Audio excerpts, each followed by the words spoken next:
Today, we're going to rank Torb's power options in Stadium from S tier to dogshit tier. Let's go! Hi, my name is TENAXIS and I am a Torb main. With Season 19 of Overwatch 2, they finally added Torb in Stadium. So let's see whether his powers are any good or not. So these are all his power options. Before we even begin, they forgot to add one very important power from 5v5. It's the perk that made Torb good in role queue right now. And you know what that perk is. I'll give you 5 seconds to think about it.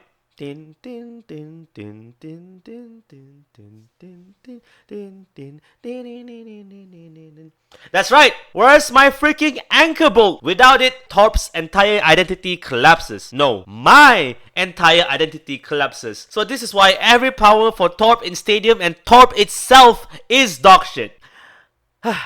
Okay, let's define our tiers. So I have taken all the screenshots and put it into this little pretty tier list here. Ooh, I'll just move myself up to the side so you can see the power. I'll just sit here, down to the right here. And I'll bring up the powers as we go, explain what they do, and then we'll rate it. So, let's define our tiers here. S tier is core to certain builds, will be missed if not pick. A tier, great pick, often second round picks. B tier, counter or situational picks. It works, but you won't really be sad without it. C tier, fancy powers, not really helpful, not really throwing either. D tier, absolute dog shit.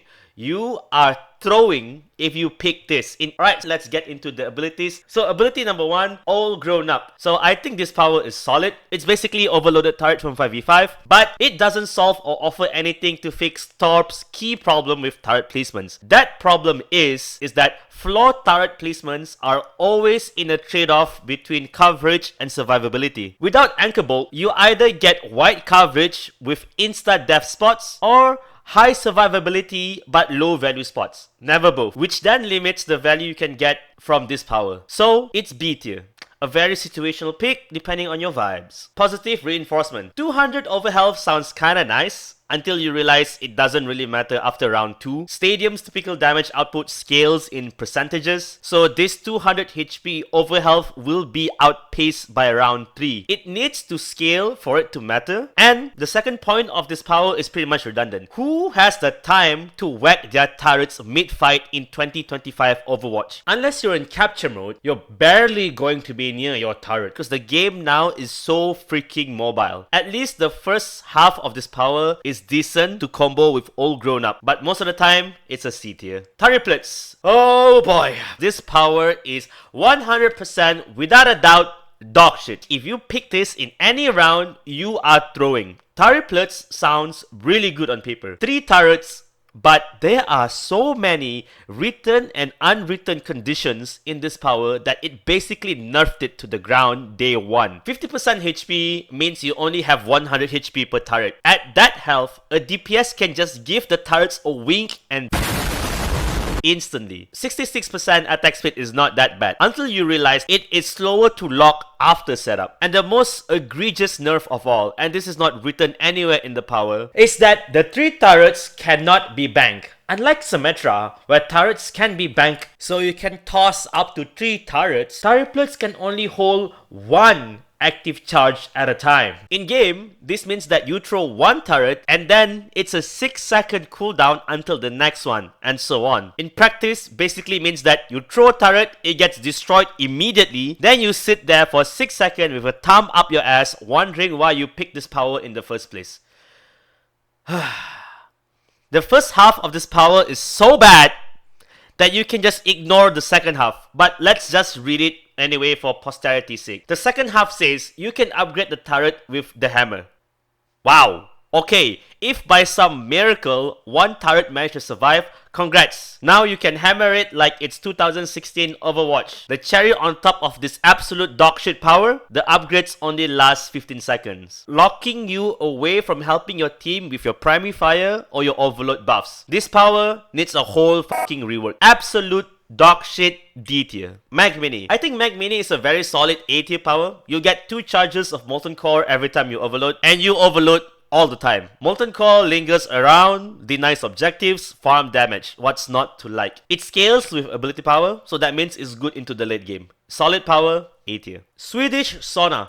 On its own, it's mostly a blank text until you have ult. That's why I'm not really a big fan of this kind of power. But it has really beautiful synergy with Magmini. The fact that it scales with ability power is fantastic. It is an amazing support piece for some Molten Core centric builds. Very solid B tier power. Come get your armor! This gave me classic Bridget vibes. It scales with your max life. Armor packs are useful overall. It makes it easier for tanks to brawl, DPS to trade, and supports to heal. The condition of triggering it only with overload is an acceptable condition because, you know, we're Torb, we will overload often. And the best part about this power is that you can toss the armor packs during the buy phase. So you can set everyone up with armor before the round starts. Easy A tier power. Dwarlord. Overload, but AoE. Overload is a great ability because it is both an offensive cooldown and defensive cooldown baked in one. This makes everyone become a mini Torb. The team impact multiplier of that is insane. Unfortunately, only the first half scales, but if the attack speed scales as well, that would be way too busted. As it is S tier. Let off some steam. I like this power a lot. I think let off some steam will be present for most of Torb's stronger builds. Every shot you hit builds overload faster. And some of Torb's best powers trigger off overload. So it's constant uptime, constant synergy. More overload, more value. 10-10 S tier power.